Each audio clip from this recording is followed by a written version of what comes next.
La commune de la semaine. La commune de la semaine.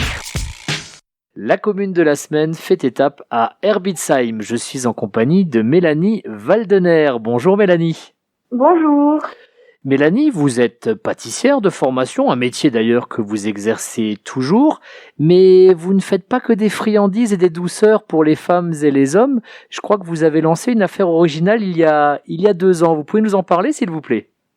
Oui, j'ai décidé, suite à l'acquisition de mon chien Praliné, il y a donc 2 ans, à réaliser des friandises tout d'abord naturelles, sans cochonnerie si je puis dire, pour lui. J'ai réalisé des formes plutôt sympas. J'ai partagé ces friandises à des amis dans le monde canin, à mon club canin. Ils ont tous trouvé ça super génial. Puis finalement, j'ai décidé d'ouvrir mon auto-entreprise et de les commercialiser. Et depuis, ça fonctionne plutôt bien. Eh ben voilà, une entreprise qui s'appelle Prali & Co. Donc Prali, ça fait bien sûr référence au nom de votre chien, j'imagine? Oui, c'est ça, parce qu'il s'appelle Praliné, parce que dans mon métier, je suis pâtissière chocolatière, je fabrique beaucoup de pralinés. Donc le prénom me tenait à cœur, et puis Prali & Co, ça fait Praline & Co, j'aime bien. Et les petites douceurs pour les chiens, c'est vrai que d'habitude, les douceurs industrielles, entre guillemets, il y a beaucoup de sucre ajouté, énormément de sel. Vous avez voulu laisser tout ça de côté. Expliquez-nous un peu votre façon de travailler. Oui, alors pour commencer, j'ai pas voulu faire n'importe quoi. C'est-à-dire que je me suis quand même renseignée avant auprès de professionnels du monde canin, auprès de plusieurs vétérinaires, pour pas faire n'importe quoi. Je donnais déjà de l'huile de noix de coco à mon chien, donc ça je savais que c'était bon. Le beurre de cacahuète aussi, de temps en temps. Donc j'ai fonctionné avec ces ingrédients principalement. Ensuite, j'ai rajouté de la farine de riz. Pourquoi la farine de riz? Parce qu'elle est sans gluten. Le gluten, c'est pas terrible pour nos toutous. Donc du coup, voilà. Et puis des œufs, tout simplement. Donc c'est les 4 ingrédients principaux de mes biscuits. Il y a rien d'autre. Pas de conservateur, ni d'additifs, ni de colorants, ni rien d'autre. Et j'imagine que votre formation de base, votre formation de pâtissière, ça doit vous aider énormément. Ça m'aide surtout pour l'aspect esthétique du biscuit, c'est-à-dire que j'ai fait beaucoup d'essais, de tests. Ma patronne où je travaille actuellement en pâtisserie m'a beaucoup aidé aussi. Ça m'a aidé pour le packaging, pour les étiquetages, parce que tout ça, je le vois au travail, donc voilà. Oui, puis ce sont des vraies gourmandises. Vous avez créé une gamme très variée en fait.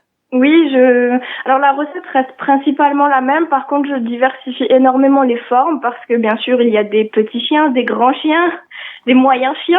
Donc, il en faut pour tout le monde. Donc, les ingrédients principaux restent les mêmes. Après, je fais aussi des choses un peu plus molles comme des muffins où je rajoute du miel ou de la carotte, par exemple. Vous le savez très bien, quand on parle de gourmandise, il y a toujours une saisonnalité, hein, même pour les hommes. Hein. Il y a les bretelles à Noël, il y a les œufs à Pâques, ce genre de choses. Vous avez voulu garder un petit peu ce côté événementiel. Vous faites des sachets de Saint-Valentin, par exemple, au mois de février. Vous avez voulu garder justement ces rendez-vous comme ça qui rythment l'année? Mais ça, c'est pareil, c'est par rapport à mon métier parce que oui, en tant que pâtissière, les personnes adorent les bredouilles à Noël, les chocolats à Pâques, les beignets à Carnaval. Donc j'ai voulu faire un peu pareil pour nos toutous parce que moi, étant propriétaire d'un chien, je suis complètement gaga aussi. Donc du coup, oui, j'ai voulu faire les bredouilles entre guillemets les bredouilles à Noël. Donc c'est toujours pareil, la même base de recette, mais c'est les formes qui changent en forme de petits biscuits de Noël, tout ça. Depuis l'année dernière, je fais des calendriers de l'Avent aussi. Ça a très très bien marché pour les toutous. À Pâques, je fais des petits lapins. Voilà. Oui, à la Saint-Valentin, des sachets en forme de petits cœurs. Donc oui, et les gens adorent. Donc je suis contente. Justement, je voulais savoir quel avait été le retour des gens. Alors, pas maintenant qu'ils sont habitués du côté d'Herbitsheim, mais au début, quand vous vous êtes lancé, est-ce qu'il a fallu convaincre ou tout de suite, les gens se sont précipités et vous ont dit « Ouah, c'est une super idée ». Alors, ça dépend de quelles personnes. Les personnes qui m'ont aidé à ouvrir l'entreprise, j'ai eu du mal de les convaincre, comme la Chambre des métiers, par exemple, qui ont été un peu réticents au début parce que c'est assez insolite. Finalement, je suis fière parce que j'ai réussi à les convaincre que ça plaît. Mes clients ont trouvé ça génial parce que les gens sont de plus en plus tournés vers le fait maison et le local. D'ailleurs, je les remercie pour ça, c'est génial. Et en plus, ils regardent de plus en plus pour les chiens, autant que pour les enfants. D'ailleurs, je pense, les ingrédients, ils recherchent le plus naturel possible. Et je suis hyper contente qu'ils me suivent dans ce projet un peu fou, donc c'est cool. Mélanie, pour les auditrices et auditeurs qui seraient intéressés éventuellement par vos produits, quelle est la démarche à suivre pour les acheter, tout simplement ? Alors, il y a plusieurs moyens de s'en procurer. Alors, tout d'abord, j'ai une boutique en ligne, donc un site internet où on peut commander les biscuits, les mettre dans son panier, régler la commande sur le site et soit les récupérer en click and collect, donc directement à mon domicile, soit l'envoi par Colissimo est disponible aussi. Ok. Et quelle est l'adresse du site, s'il vous plaît ? C'est www.prali, PRALI-end-co.fr.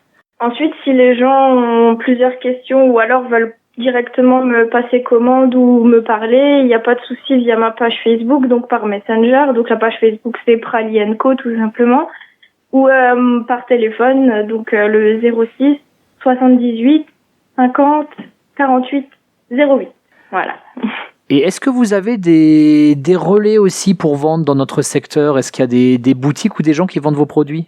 J'ai quelques professionnels du monde canin ainsi que quelques boulangeries où on peut retrouver mes biscuits. Donc j'ai la boulangerie où je travaille, donc c'est le Venezuela à Castel. Ensuite, il y a la boulangerie Laurent à Rohrbach-les-Beach. Il y a également la pension canine de Silsheim qui s'appelle l'Écolo Canine. Vous l'adorez, votre chien. C'est avant tout une passion pour la confection de gâteaux, mais une passion pour votre chien aussi. Oui, j'ai une passion canine depuis que je suis toute petite. Avec mon papa, j'ai grandi autour des chiens. On a toujours été passionnés par les chiens, par l'éducation canine.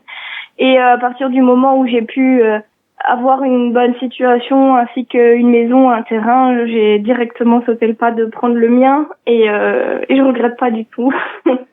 Vous vous êtes installé à Herbitsheim, mais vous avez gardé des attaches au Beacherland parce que c'est votre terre d'origine, n'est-ce pas ?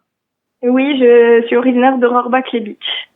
Alors ça va, vous vous sentez pas trop déraciné ? C'est bon, Herbitsheim, vous êtes pas trop loin, vous faites 2 km, vous êtes à Calouse. Oui, ça va, la Lorraine n'est pas si loin.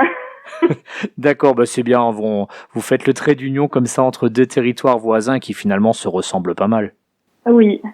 Et avant de se quitter, Mélanie, ce que je vous propose, c'est de se projeter un petit peu vers l'avenir avec cette entreprise Prali & Co qui grandit petit à petit. Quelles sont vos perspectives ? Quels sont vos projets pour les années qui arrivent ? Alors, j'aimerais être un peu plus disponible sur les marchés locaux. C'est un peu compliqué vu mon premier emploi que j'ai pas envie de quitter non plus parce que la pâtisserie reste ma passion. Mais oui, j'aimerais faire plus de marchés locaux pour être plus en contact avec la clientèle, pour encore plus me faire connaître. Participer à plus d'événements canins, car il y a beaucoup de concours canins. Je participe moi-même à des concours canins avec le mien. Donc, être plus présente sur des marchés canins, parce que oui, ça existe. L'année dernière, j'ai fait le marché de Noël du Sinopro à Vasselonne. C'était un marché de Noël spécial chien. Donc oui, surtout ça. Après, si vraiment je vois plus loin, mon plus grand rêve, ce serait d'ouvrir une boutique Prali & Co et de faire mes propres biscuits dans l'arrière-boutique et de les vendre. Ça, ce serait vraiment un rêve. On verra. Ce qu'on vous souhaite, c'est de réaliser vos rêves. Et en tout cas, merci beaucoup d'avoir participé à la commune de la semaine. Merci Mélanie. Merci à vous.